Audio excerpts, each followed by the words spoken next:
வேலூர் மாவட்டம் குடியாத்தத்தில் அரசு நிகழ்ச்சியில் பள்ளி மாணவிகளை தமிழ்தாய் வாழ்த்து தேசிய கீதம் பாட வைத்தது பெரும் சர்ச்சையை ஏற்படுத்தியுள்ளது. குடியாத்தம் அசோக் நகரில் நடைபெற்ற அரசு விழாவில் மாவட்ட ஆட்சியர் கலந்து கொண்டு பயனாளிகளுக்கு வீட்டுமனை பட்டாக்களை வழங்கினார்.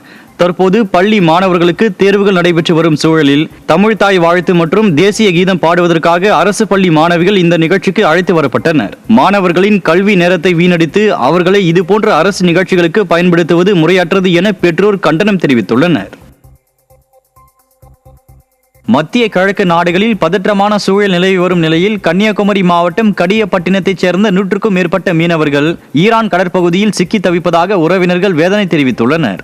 100க்கும் மேற்பட்ட மீனவர்கள் ஈரான் கடற்பகுதியில் தொழில் செய்து வந்த நிலையில் தற்போது போர் பதற்ற சூழலில் போதிய உணவு இன்றி பாதுகாப்பு இல்லாமல் நடுக்கடலில் மீனவர்கள் தத்தளித்து வருவதாக உறவினர்கள் வேதனை தெரிவித்துள்ளனர். மேலும் மீனவர்களை பாதுகாப்பாக அழைத்து வர தமிழக அரசு நடவடிக்கை எடுக்க வேண்டும் என உறவினர்கள் கோரிக்கை வைத்துள்ளனர். விவசாய கடன்களை தள்ளுபடி செய்து உற்பத்தி விலையை ஸ்டாலின் அரசு உயர்த்த வேண்டும் என டெல்டா பாசன விவசாயிகள் சங்கத்தினர் கோரிக்கை விடுத்துள்ளனர். மயிலாடுதுறை மாவட்டம் நீடூரில் டெல்டா பாசன விவசாயிகள் சங்கத்தின் பொதுக்குழு கூட்டம் நடைபெற்றது. கூட்டத்துக்கு பிறகு செய்தியாளர்களை சந்தித்த டெல்டா பாசன விவசாயிகள் சங்க நிர்வாகிகள் 2024ஆம் ஆண்டு முதல் கடுமையான பாதிப்புக்குள்ளாகி இருக்கும் விவசாயிகளுக்கு பயிர் கடன்களை உடனடியாக ஸ்டாலின் அரசு தள்ளுபடி செய்வதோடு உற்பத்தி விலையையும் உயர்த்த வேண்டும் என வலியுறுத்தினர். மதுரை மாவட்டம் மாட்டுத்தாவணி காய்கறி மார்க்கெட்டில் கொட்டப்படும் மருத்துவ கழிவுகளால் பொதுமக்களுக்கு நோய் தொற்று பரவும் அபாயம் ஏற்பட்டுள்ளது. ஊசிகள், மருந்து மாத்திரை கவர்கள், மருத்துவ உபகரணங்கள் உள்ளிட்ட கழிவுகள் மாநகராட்சி ஊழியர்களால் கருப்பு நிற நெகிழி பழிகளில் சுற்றப்பட்டு பொதுமக்கள் அதிகம் புழங்கும் மார்க்கெட்டில் கொட்டப்பட்டு வருகிறது. அவ்வாறு மருத்துவ கழிவுகளுடன் வந்த வாகனத்தை சிறைப்பிடித்த வியாபாரிகள் சம்பந்தப்பட்டவர்கள் மீது உடனடியாக நடவடிக்கை எடுக்க வேண்டும் என கோரிக்கை விடுத்துள்ளனர். திருவள்ளூர் மாவட்டம் கவரைப்பேட்டையில் உரிய ஆவணங்கள் இன்றி இயங்கிய தனியார் கிளினிக் மற்றும் மருந்தகம் சீல் வைக்கப்பட்டது. நோய்க்கு முறையாக சிகிச்சை அளிப்பதில்லை என பொதுமக்கள் அளித்த புகாரின் பேரில் ஆய்வு செய்ததில் உரிய ஆவணங்களின்றி செயல்படுவது தெரிந்து தனியார் கிளினிக் மற்றும் மருந்தகம் சீல் வைக்கப்பட்டது.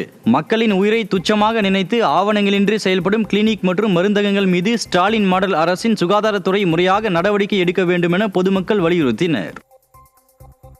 கடலூர் மாவட்டம் சேத்தியாத்தோப்பு அருகே வடிகால் வாய்க்கால் கரை பகுதியில் மண் அரிப்பு ஏற்பட்டுள்ளதால் இணைப்பு சாலை துண்டிக்கப்படும் அபாயம் ஏற்பட்டுள்ளது. பாழ் வாய்க்கால் பகுதியில் உள்ள மிகப்பெரிய வடிகால் வாய்க்காலின் கரை பகுதியில் சென்னை கும்பகோணம் சாலைக்கு செல்லும் இணைப்பு சாலை உள்ளது. இதன் அருகே வடிகால் வாய்க்கால் கரை பகுதியில் மண் சரிவு, மண் அரிப்பு ஏற்பட்டு வருவதால் இணைப்பு சாலை துண்டாகும் அபாயம் ஏற்பட்டு வருகிறது.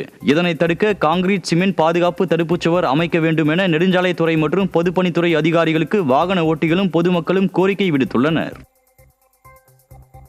கடலூர் மாவட்டம் புவனகிரி அருகே சாலையோரம் சேதமடைந்துள்ள 4 மின்கம்பங்களை சீரமைக்காமல் மின்வாரிய அதிகாரிகள் அலட்சியம் காட்டுவதாக குற்றச்சாட்டு எழுந்துள்ளது.